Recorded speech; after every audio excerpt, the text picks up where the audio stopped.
Present by Ravi studio Ambikapur. के जिने वावेड हुरा मारी जाते ने मार ओ कचकाया बिलोला होएल जी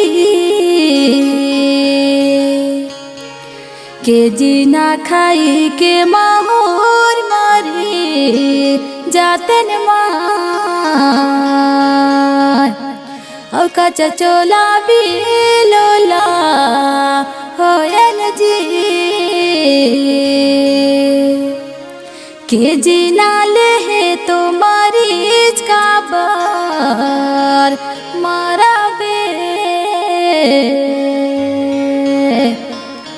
औ संगी हो बेसापना देवे जी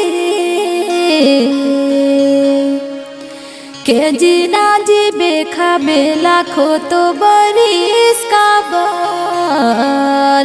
मारा बे औ संगी हो बेसापना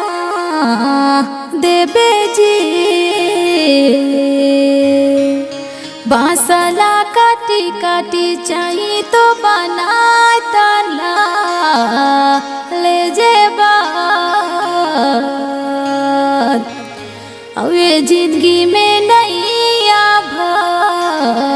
भरोसा जी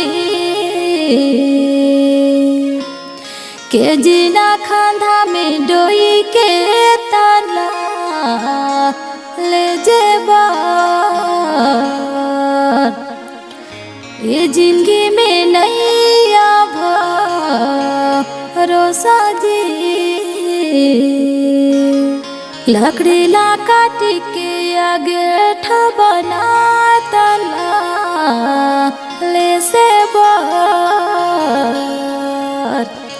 औ कचकाया बिलोला होयल रे के जीना सरग मेरा राय मोरे हंसा ओ कचकाया बिलोला होयल रे माँ सहर गली जायो कर हड़ा ओ कचा चोला बिलोला होयल रे आपको जिन बनारस जायो कर हड़ा ओ कचकाया बिलोला होयल रे।